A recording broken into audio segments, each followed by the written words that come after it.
ஏன் விதார்த் வரலன்னு எனக்கு புரியல. ஒரு சம்பவம், சுரேஷ் சந்திரா சார் இந்த படத்தோட பிஆர்ஓவை ரொம்ப லேட்டராக ஜாயின் பண்ணார். சுரேஷ் சந்திரா சார் சாட்சியாக இருக்கார். நான் அவருக்கு சம்பவம் சொல்கிறேன். ஒரு நாள் விதார்த் வந்து என்னை கூப்பிட்டு வந்தார், சுரேஷ் சந்திரா கூப்பிட்டு வந்தார். அஜித் சார் வந்து உங்கள்கிட்ட பேச சொன்னார். அஜித் சார் நம்மகிட்ட பேச சொன்னார். வீரம் படம்ல வந்து நான் சின்ன ரோல் பண்ணணும், அதுக்கு வந்து உங்கள் டேட்டு வந்து இருந்ததுன்னா கிளாஷ் ஆகும். சரி, அஜித் சாரே அனுப்புனார். எப்படி அஜித் சார் சொன்னார். சரி, அஜித் சார் மேலே நான் பெரிய நம்பிக்கை வச்சுருக்கேன். இந்த படம் ஆரம்பிக்கும் போதே ஆல் ஆர்டிஸ்ட் காம்பினேஷன் பார்த்தீங்கன்னா ஒரு 16 பேர் நடிச்சிருக்காங்க. இந்த 16 பேரையும் ஒன்று சேர்க்கறதுங்கிறது பார்த்தீங்கன்னா ஒரு நாள் மிஸ் ஆனால் கூட போதும், ஒரு நைட்டுங்கிறதுனால கண்டினியூட்டி பிரச்சனை வேறு. இதில் வேறு கண்டினியூட்டி மிஸ் ஆகிடக்கூடாது.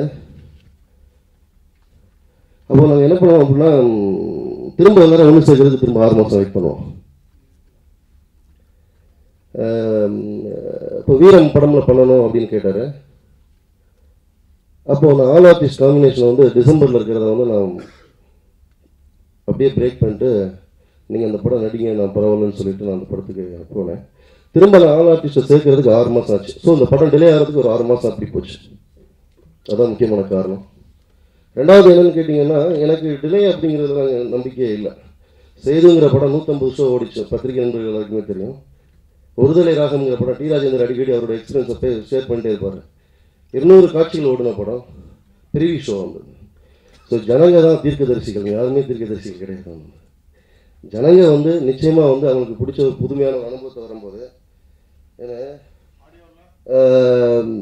நோ இஷ்யூஸ் என்ன இருக்குது சார், ஒரு இஷ்யூஸும் கிடையாது. நான் படம் போட்டிருக்கேன், படம் எடுத்துக்கிறேன், என்ன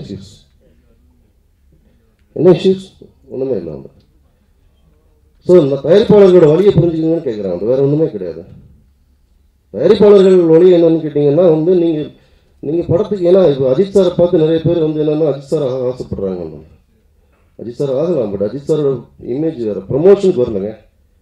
ஒரு படத்துடைய ப்ரமோஷனுக்கு வரலன்னா என்ன, நீங்கள் தமிழ் சினிமாவில் நிறைய பேர் அஜித் சார் ஃபாலோ பண்ணி எனக்கு ப்ரமோஷனுக்கு எனக்கு புரியவே இல்லை. அது என்ன கல்ச்சர்னே புரியலாம். ஸோ இது வேதனையான ஒரு பகிர்வாங்க. படம் பாருங்க, விதார்த் என்னுடைய இனிய நண்பர். நான் விதார்த்துக்கு மட்டும் சொல்கிறேன். பொதுவாக தமிழ் சினிமாவில் நிறைய ப்ரமோஷன்ஸ், நிறைய ஆக்டர்ஸ் வரமாட்டாங்கன்னு சொல்கிறாங்க இல்லையா. விதார்த் என்னோட இனிய நண்பர். நீங்கள் இந்த படம் பார்க்கும்போது விதார்த் எவ்வளோ பிரமாதமாக பண்ணியிருக்காரு, விதார்த்துக்கு எனக்குமான ஃப்ரெண்ட்ஷிப், ஒரு காப்பா எவ்வளோ கெமிஸ்ட்ரி எவ்வளோ நல்லா இருந்திருக்குங்கிறது நீங்கள் இந்த படம் பார்க்கும்போது தெரியும். பொதுவாக நிறைய நடிகர்கள் வந்து ப்ரமோஷன்ஸ்க்கு வர்றதில்லைங்கிறது கொஞ்சம் நான் செய்திகளில் படிக்கும்போது ரொம்ப வேதனையாக இருக்குது. தயாரிப்பாளர் உங்களுக்கே தெரியும், இன்றைக்கி வந்து ஒரு படம் முதலீடு பண்ணுறது வந்து அவ்வளோ சாதாரணமான ஒரு விஷயம் இல்லை. வந்து படத்தை கொண்டு போய் சேர்க்கணும். நான் முன்ன மாதிரி சினிமா வந்து வெள்ளி சனி ஞாயிறுங்கிற 3 நாளில் தான் சினிமா ஆயுசு இருக்குது. 4வது நாள் கூட்டம் வரலன்னா சினிமா செத்து போவாங்க. ஸோ அப்போ ஆடியன்ஸ் உள்ளே கொண்டு வர்றதுக்கு வந்து எல்லாருமே அதை தோல்விக்கு சுமக்கணும். அது வந்து அந்த ஒரு சூழலை தான் நான் சொல்லணும். குறிப்பிட்ட தனிப்பட்ட பொருள் யாரையும் சொல்லலாம். இல்லை நான் விசாரத்துக்கான விஷயமா நீங்கள் எடுக்காதீங்க தயவு செஞ்சு. இல்லை நான் சொல்லுங்க, ஏன் டிலேங்கிறதுக்காக சொன்னேன். நீங்கள் இப்போ சொன்னீங்களே, இப்போ வந்து ஒரு ஆல் ஆர்டிஸ்ட் காம்பினேஷன் ஏன் திரும்ப ஒரு 6 மாதம் எங்களுக்கு சேர்த்துக்காக சொன்னேன். விதார்த்து மாதிரி எனக்கு கோபம் கிடையாது. இந்த படத்தை பொறுத்தவரைக்கும் எல்லாருமே எனக்கு பெரிய லெவலில் உதவி கொடுத்தாங்க. இந்த படம் நீங்கள் பார்க்கும்போது தெரியும், இவ்வளோ டைரக்டர்ஸுங்க பார்த்துருக்காங்க, பேசியிருக்காங்க. நிச்சயமாக வந்து விதார்த்து வந்து ரொம்ப சப்போர்ட். நான் பொதுவாக வந்து சினிமாவில் வந்து ப்ரமோஷன்ஸுக்கு நடிகர்கள் வரணுங்கிறது ஒரு தயாரிப்பாளராக நான் ஒரு 4 வருஷத்துக்கு முன்னாடி இயக்குநராக இருக்கும்போது வேறு, தயாரிப்பாளராக மாறும்போது என்னோட வழி வேறு. அதை உணர வேண்டும் என்பதை நான் சொல்லுகிறேன்.